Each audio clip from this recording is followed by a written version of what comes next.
Welcome and thank you for tuning in. You're listening to the Beyond 50 radio program. I'm Daniel Davis. On the program today, we're going to be talking about something that probably a lot of people try to wrap themselves around and wonder, is it really possible? And that is Raising Confident Readers, which happens to be the title of the book that we'll be talking about today, and it's how to teach your child to read and write from baby to age 7. From baby, most people think. Really, we can actually go that young? Well, we're going to find out today as we talk with our guest, Dr. J. Richard Gentry. Dr. Gentry, thank you for joining us here on the Beyond 50 radio program. Hi, Daniel. Glad to be here. So what got you moving in this direction to be able to teach babies to read and write? Is this really possible? Oh, it is possible, and what led me there is kind of an interesting story. I'm a PhD in reading education, and for 16 years I taught at a university, directed the Reading Center. My work has been in teacher training, and my 30-year career has been highlighted with teaching beginning reading and writing. About 4 years ago, I had a call from a literary agent in New York who asked, they had heard about my work for teaching beginning reading and writing in kindergarten and first grade, and they asked if I would be interested in doing a parent book. And Daniel, what I found was that I had a blind spot, and what I've found since beginning to do the research is that a lot of folks in academia have a blind spot in regard to what's possible for babies and toddlers in terms of literacy.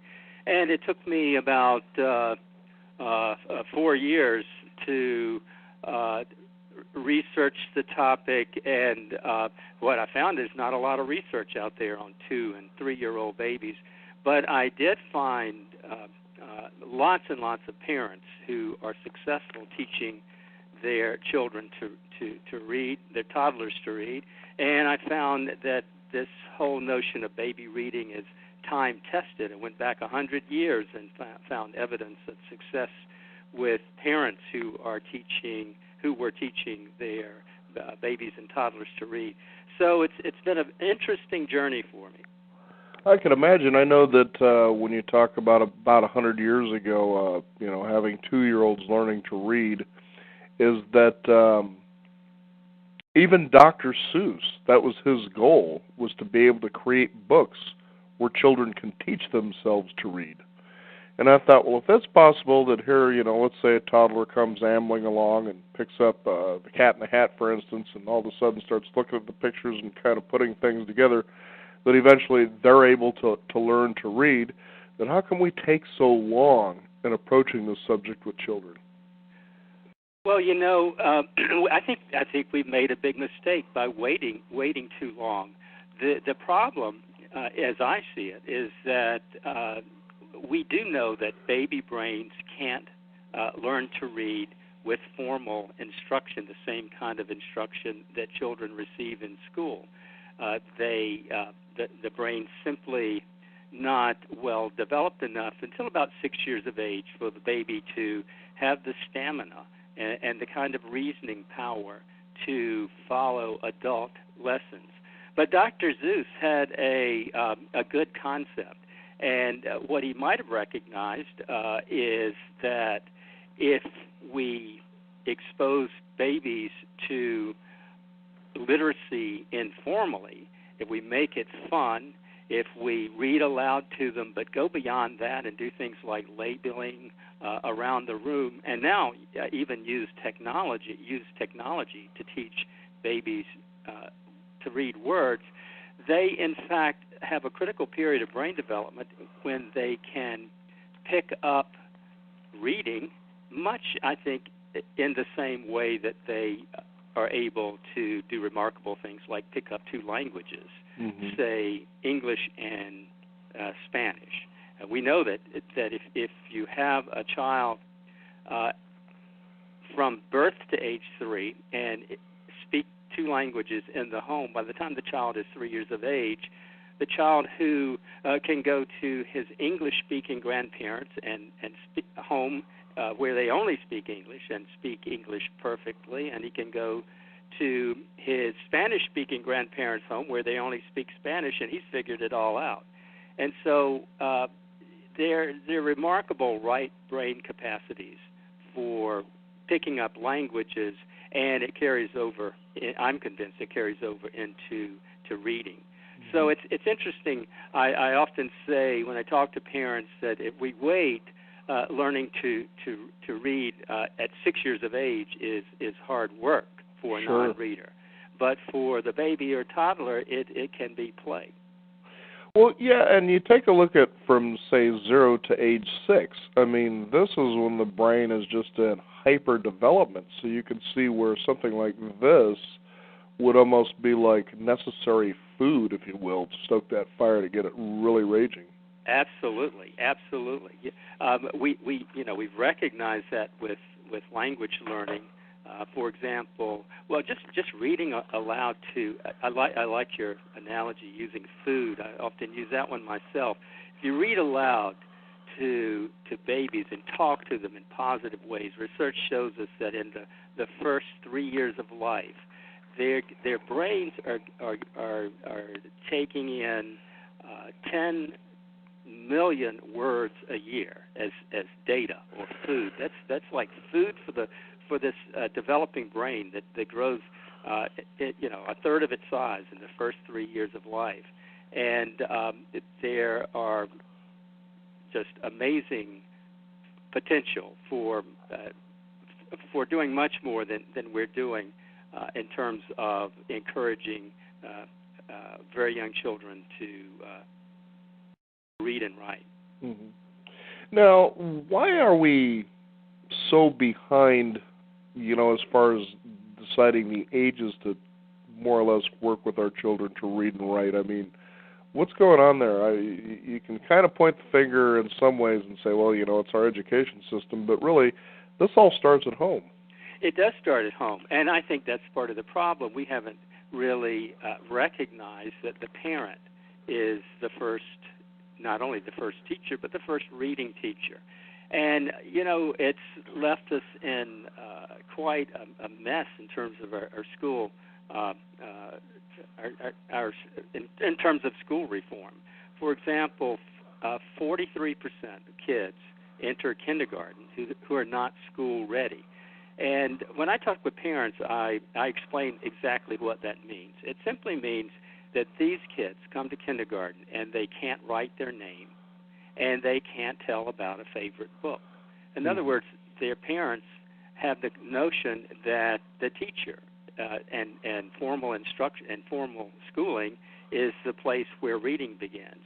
And I think most parents really want to do what's best for their children, but we really haven't done a good job of exploring this whole arena of baby toddler reading, and some of it is a public relations problem. And then we, in fact, I think baby toddler reading and preschool education is a huge component of educational reform in America. In America, what we now know is that the same kids who can't read in third grade, and incidentally, in the U.S., about 4 out of 10 children can't read proficiently when they're 8 years old. And these same kids can't read in middle school, and they can't read in high school. And guess what? They're in remedial reading courses in college, and that achievement gap all happened before they ever entered kindergarten. That's, I always found that incredible myself. My mother, she didn't finish high school because she decided I needed to be born. And she made sure that we read. I think she finished through her sophomore year of high school, but that was the one thing, for instance, like when we got sent to our rooms, we didn't just get to sit there and screw around. I mean, nowadays you send a kid to their room and you might not see them for 3 weeks, video games and whatnot. But, back then you didn't even have a radio in your room. But she would give us a Reader's Digest, say, you need to read this story here, and then when you come out of your room, I'm going to make you write a report telling me what the story was about. And I'm going to know whether you read it or not because I read it myself, and probably years later we came to find out she was feeding us full of BS, but she didn't know any better. But it was funny at first how reluctant we were to do this, but then you'd actually read the story and go, that wasn't too bad. And pretty soon, you're just blowing through these things. But one of the things she did is she found what I was interested in, which was dinosaurs, like a lot of little kids, loving dinosaurs. And so she picked up a book about dinosaurs, and we started going through, and she would try to teach me what the names of these animals were. And it didn't take too long because, of course, I was interested. And you talk about this in your book, and Raising Confident Readers, it's really grabbing their interest and enthusiasm, is that I was starting to teach her how to actually pronounce the names of these dinosaurs. And before you knew it, I'm grabbing a library card, I'm running down there, and I'm checking out books that are encyclopedia thick, and I'm one of those kids that was underneath the blankets with a flashlight at night. And so, exactly.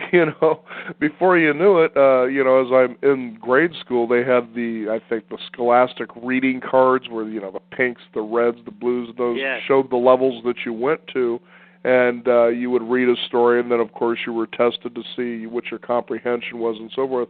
And here, according to, and this was when I was in the third grade, I was reading at almost a college level. Yet there were kids in the class that weren't even reading at third grade levels, and I just couldn't figure that one out. I just thought maybe I was special. I don't know. But really, everybody has that special knack. It's just, as you say, it's a matter of getting them involved and getting started at the right age. Absolutely, and your story is a great story because it illustrates exactly what all parents should do. They should, they should be an advocate for the child, and your mom used all the right strategies. She found out what you were interested in. She set up a routine and made it fun for you, but put a little rigor in it. It sounds like. Mm-hmm. But she was a part of your early education, and wow, look how well that worked. Yeah. Now, I noticed in your book, too, of course, this isn't just about reading, but it's also about writing, and I noticed some really interesting little sketches of, like, Humpty Dumpty or, Dad Can Drink. Now, tell us a little bit about that and why. I can see why that's important because, for instance, you draw, and then your toddler or young child, you throw a crayon in their hand, and they want to actually mimic that. So mimicking is a very important aspect of this. Oh, absolutely. Mimicking and repetition. Drawing, most parents know that they're supposed to read aloud to their kids, but many children, in fact, write first and read later. And pediatricians tell us that one of the benchmarks for 12, or one of the benchmarks for 12 months of age is that by that time, 12-month-olds able to hold a baby-safe crayon and scribble. And if parents encourage that scribbling and draw with them and encourage them to be creative and make art and put their name on the art, put it on the refrigerator, all of that is very important pre-reading activity. And if you think about it, it works like this. Drawing and writing are representational. For example, the child can draw a picture and then tell a narrative about that story. Well, that's how reading works as well, and it's two-dimensional. And so when they're doing this drawing and writing, they are in fact building the same brain circuitry that is necessary for reading. Now, okay, so as you develop this book here, tell us how you came to put it together. I mean, this wouldn't be something that you would typically see, let's say, in a school program, I would think. Well, you know what? My 30 years of research in beginning reading and writing, one of the contributions that areas of research I worked in, one of the contributions I made was I was one of the researchers who began to help folks recognize what we call the developmental phases or early stages of beginning reading. And what I've done in this book for parents, so I've identified 5 early phases of reading. The first being phase 0, which is from birth to usually to around age 3, and it's the time when the baby is developing and the toddler is developing language, up until the baby or toddler learns to write his or her name. And then what I've done is I've shown how even parents, if they know what to look for in children's early writing, then they can see them going through these early 5 phases. There's a phase 0, phase 1, phase 2, phase 3, and phase 4 of learning to read and write. And phase 4 culminates typically with what one would expect to see by the end of first grade. And at that point, the child is no longer a beginning reader, but the brain functions. Beginning readers' brains function differently, and it takes going through those phases. It takes quite some time before the typical child can read automatically like the adult brain reads. Mm-hmm. Now, as you're teaching a child to read, one of the things I was talking with somebody who's an expert with neurolinguistic programming. In fact, his father actually taught Evelyn Wood to speed read. And we all know who Evelyn Wood is, especially from the 70s, all those commercials about speed reading. Yeah. And it was interesting because I was asking him, I said, you're blowing through this book. I mean, 5,000, 10,000 words, a minute John F. Kennedy was able to read. I mean, that's just amazing when you think about it. And my first question was, but how do you comprehend what you read? And they knew that was an element that they eventually were able to, a component they were able to put in. But we're typically taught, as he said, to read by hearing the sound of the word, that phonetics, if you will. Now, talk about that, in relation to this, because I noticed that in your book, finger point reading is something that you have as a suggested exercise because it teaches them fluency. Now, talk about speed reading and the idea that we're actually a lot of times taught in school to hear the sound of the word, and that's kind of what slows us down, I guess. Well, the brain works like this. Once you get to through phase 4, once you get to the end of the beginning reading phases, I sometimes use the analogy of tadpole reading and frog reading. Tadpole reading, tadpoles go through phases. They grow legs, they drop their tail, you can see these phases. They use lungs instead of gills, and then eventually they start using or start eating insects instead of plants. Well, toddlers and even beginning readers who begin in kindergarten or first grade go through phases, developmental phases, before they get to the point where the brain, a part of the brain, an area of the brain can recognize words automatically. What happens when they get to the end of the phases, and somewhat related to speed reading, is that if I put a word up in front of you on a card, say Florida, in 250 milliseconds, a part of your brain, usually probably in the left hemisphere, just below and behind the ear, where there's what's called a word form area, in 250 milliseconds, that your brain will recognize the meaning, the sound, and if you're literate, the expert spelling. You can actually see the spelling in your brain. And I suppose speed readers use some of that. Now, the interesting thing, I used to teach a speed reading course when I was teaching at the university, and the interesting thing about the Evelyn Wood course and John Kennedy and his ability to read so rapidly had a lot to do with what he brought to the reading process. For example, he could read the same news stories in the New York Times or the Washington Post, but he also had a great deal of other information about. He would know the columnists from the various newspapers, and he would know their perspective, their point of view. So that's one way that speed reading works. It's a lot. It has a lot to do with.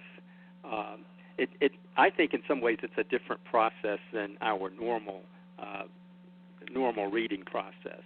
So it could be that kind of speed reading is a third kind of use of reading in the brain that is even beyond what normal reading would look like. Mm-hmm.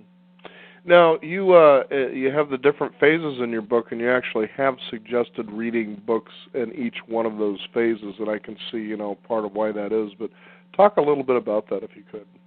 Sure. Phase 0, as I mentioned, is from birth to age 3. And what I do in each of the, actually in Chapter 3, I show parents how to determine what phase their children are in, phase 0, phase 1, phase 2, phase 3. And I give informal, fun activities that children and parents can do at home for reading and reading aloud, for writing, and for spelling and sounds. And an example in phase 1, when children are from babyhood to about age 3, when the child can write their name, examples of the kinds of activities would be, one activity is, of course, starting to read aloud to kids from birth. A baby can recognize the mom's voice in about 3 days of after birth, and when those words coming into the baby's brain when parents read aloud to them, again, it's like feeding the brain. It's if they're reading aloud often and talking a lot about what they're reading, talking to their kids in joyful, cuddly context, the baby's just soaking that information up, and the baby is picking up the sounds of language, the phonemes, the structure of language, the grammar. All of that is happening in that phase 0. One of the things that I do with reading activities that a lot of parents might not have thought about is the labeling around the baby's room during, and this can begin as early as 4 months of age, and the parent labels the bed, labels colors like red, labels a truck, and a picture of mom, labels a picture of dad, and they can give a 32-second reading lesson just with even with this infant. If parents do this kind of thing, they look at the word and they say, "Baby can read. It's time for bed. Baby can read bed," and they point from left to right as they say bed. And remarkably, often the child can read those words, sometimes even before they can speak them. Then children move to phase 1, and phase 1 is when they can write their name, but if you have them draw a picture and write about it, of course they can't spell because they don't know that letters correspond to sounds. And so what you'll see is that sometimes they'll use letters of the alphabet because they've had these letters on the refrigerator and they know the alphabet song and they've been working on letters, but they don't know in phase 1 that letters that correspond to sounds. So when you do wonderful activities like make a pretend grocery list, the baby can tell you, the child can tell you what's on the grocery list, but what she has written won't look anything like the correct spelling. Then they move to a phase 2 where for the first time they get beginning letters. And that's really exciting for parents because they can begin to,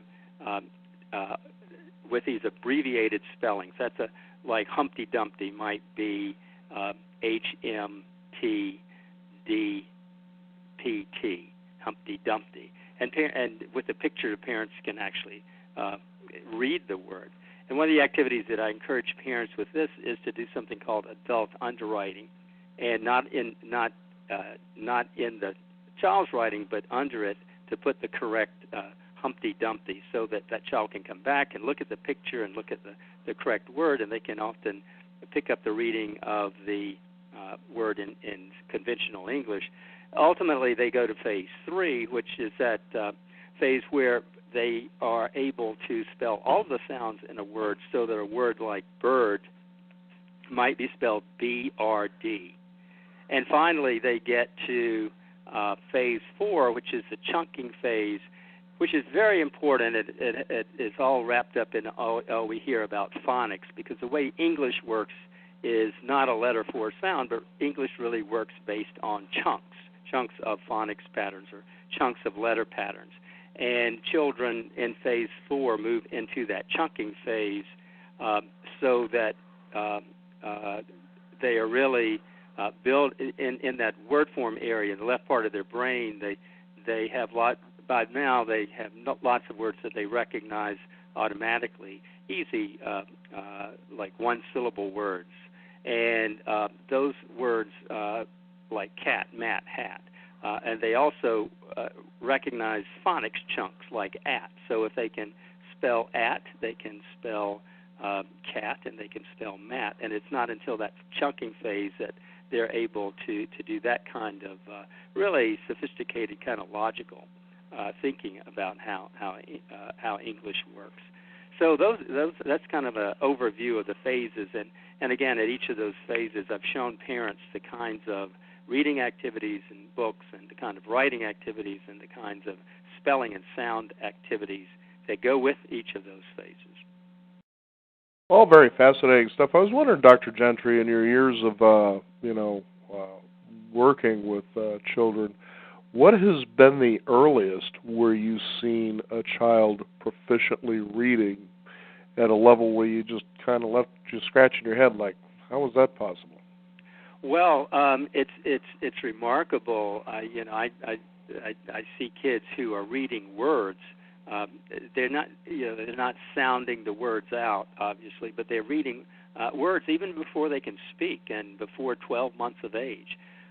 Babies can see words like arms up, and they put their arms up, or clap, and they clap, and again before 12 months, as early as before 12 months of age, and before. And often it's not unusual that it's before they can even say the words. The words are familiar in the baby's environment, and of course these are words that they've been exposed to over and over. It's like imitation and repetition, and with word games. Actually, the same kind of activities that the woman who started over 100 years ago teaching her babies to read and taught all of her neighbors use that same kind of reading around the room, labeling kind of activity. And what happens is that for many babies during this remarkable period of brain development, they pick up phonics, they intuit phonics. They learn words like pig and wig and one pig and two pigs. And without understanding the rules of phonics, they begin to recognize these chunking patterns or phonics patterns. And remarkably, we see children toddlers as early as 2 years of age who can do this. And then they, of course, the age 2 is when the baby's brain just explodes with language. By the end of age 2, many babies are learning to read. Learning to speak at a rate of something like 300 new words.